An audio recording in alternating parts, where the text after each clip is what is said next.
एक ऐसा इंडियन शख्स जो कभी किंग ऑफ गुड टाइम्स कहलाया जाता था, अपने वक्त में वह महाराजाओं वाली जिंदगी गुजारता था। एक ही रात में करोड़ों रुपए की पार्टी करता, और जहां दुनिया भर के बिलियनर्स प्राइवेट जेट रखते हैं, वहीं इसके पास अपना प्राइवेट बोइंग 727 था। लेकिन आज उसका नाम इंडियन हिस्ट्री में किए जाने वाले सबसे बड़े फ्रॉड केस से जोड़ा जाता है। जी हां, हम बात कर रहे हैं विजय माल्या की किंगफिशर। वो नाम था जिसने उसे हर उस चीज का मालिक बनाया जिसे एक आम आदमी सपने में देखता है। लेकिन आखिर में ऐसा क्या हुआ जो यही नाम इसे पूरी तरह से ले डूबा? तो नमस्कार साथियों, स्वागत है आपका एक नई वीडियो में। 1955 में विजय माल्या का जन्म एक रईस घराने में हुआ, और बचपन से ही उसने अपनी लाइफ में सिर्फ पैसा ही पैसा देखा। फादर विट्ठल माल्या के पास पैसे की कोई कमी नहीं थी, क्योंकि इंडिया की ज्यादातर लिकर इंडस्ट्री पर उनका कंट्रोल था। वो यूनाइटेड ब्रूरी के डायरेक्टर और सबसे बड़े शेयर होल्डर थे। अपने बिजनेस नेचर की वजह से मुल्क भर में उन्हें अच्छी निगाह से नहीं देखा जाता। वो मीडिया से दूर रहते थे, और कहा जाता है कि अक्सर अपने खिलाफ न्यूज चलने से पहले ही पैसे देकर उसे रुकवा देते थे। विजय माल्या उनका इकलौता बेटा था। वो बचपन से ही महाराजाओं वाली जिंदगी गुजारता था, पर उसके शौक कुछ अलग ही थे। वो बचपन से ही गाड़ियों का बहुत शौकीन था, और जिस वक्त इंडिया में बच्चे लट्टू और कंचे खेलते थे, विजय माल्या रिमोट कंट्रोल्ड गाड़ियों से खेलता था। विठल माल्या ने उसके मुंह से कभी चांदी का चम्मच निकालने की कोशिश ही नहीं की, और उसका नतीजा यह हुआ कि विजय जब बड़ा हुआ तो उसके शौक भी वैसे ही थे। वो अब खिलौनों वाली नहीं, बल्कि असली गाड़ियों का शौकीन हो गया। 250 के करीब विंटेज कार्स की कलेक्शन और 200 से ज्यादा घोड़े उसने सिर्फ शौक में पाले थे। उसका यह शौक विठल माल्या को पसंद नहीं था, क्योंकि उनका मानना था कि ऐसे शौक पालने वाला इंसान एक अच्छा बिजनेसमैन नहीं बन सकता। लेकिन महाराजा के शौक का कोई मोल नहीं था। विजय माल्या ने 1982 में इंडियन ग्रैंड प्री का अवार्ड जीता और ट्रॉफी अपने नाम करके नेशनल चैंपियन बन गया। वह अपने इस शौक को नेक्स्ट लेवल पर लेकर जाता, लेकिन फिर एक वाकया हुआ जिससे उसकी लाइफ का ट्रैक हमेशा हमेशा के लिए बदल गया। विठल माल्या की अचानक हार्ट अटैक से मौत हो गई। विजय उस वक्त 28 साल का था, और इस सदमे ने उसकी जिंदगी बदल दी। जिस उम्र में वह और लापरवाह रहना चाहता था, तब उसके कंधों पर बाप की बिजनेस एम्पायर संभालने की जिम्मेदारी आ गई। उस वक्त कई करीबी लोगों का मानना था कि विजय, क्योंकि महाराजाओं वाली जिंदगी का आदी है, इसलिए वह इतनी बड़ी बिजनेस एम्पायर नहीं चला पाएगा। लेकिन जैसा सोचा गया, विजय ने बिल्कुल उसका उलट किया। यूनाइटेड ब्रूरी की तमाम प्रोडक्ट्स में से किंगफिशर ने विजय को सबसे ज्यादा अट्रैक्ट किया, क्योंकि बाप के मरने से चंद साल पहले ही विजय ने खुद से लॉन्च किया था। क्योंकि विजय उस वक्त खुद भी यंगस्टर था, तभी उसको अच्छी तरह मालूम था कि अगर किंगफिशर को मार्केट में हिट करवाना है तो इसका सिर्फ एक ही तरीका है, और वह है यंगस्टर्स को टारगेट करना। बेंगलोर इंडिया का वह पहला शहर था जहां से पब्स का कल्चर स्टार्ट हुआ, और यहीं छुपी थी किंगफिशर की कामयाबी। उसने मुख्तलिफ तरीकों से किंगफिशर को यंगस्टर्स के बीच इंट्रोड्यूस करवाया, जहां पब्स में अच्छा माहौल दिया जाता। खास तौर पर लड़कियों के लिए यह ट्रेंड काफी वायरल हो रहा था। यंगस्टर्स रात 4 बजे तक पब्स में ही बैठे रहते। बेंगलोर, जहां पहले सिर्फ एक पब था, 5 सालों के बाद वहां 40 नए पब्स खुल गए, और इसका डायरेक्ट फायदा किंगफिशर अपने नाम कर रहा था। देखते ही देखते कुछ ही सालों में किंगफिशर ने ब्रांड की शक्ल इख्तियार कर ली।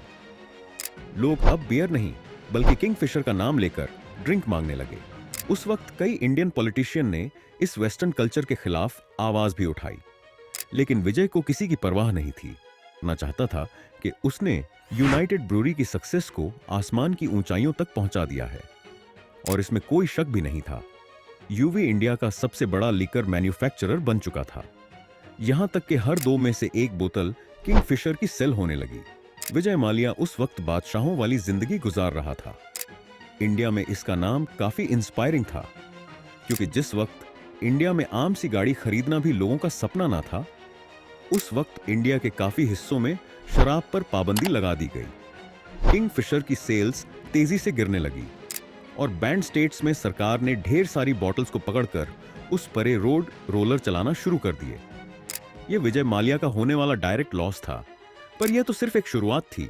इसके बाद इंडियन सरकार ने माल्या के खिलाफ घेरा मजीद तंग करते हुए एक नई मुसीबत खड़ी कर दी, क्योंकि जिन स्टेट्स में लिकर बेचने की परमिशन भी थी, वहां पर भी अब टीवी और न्यूज़पेपर्स में शराब की एडवर्टाइजमेंट पर बैन लगा दिया गया।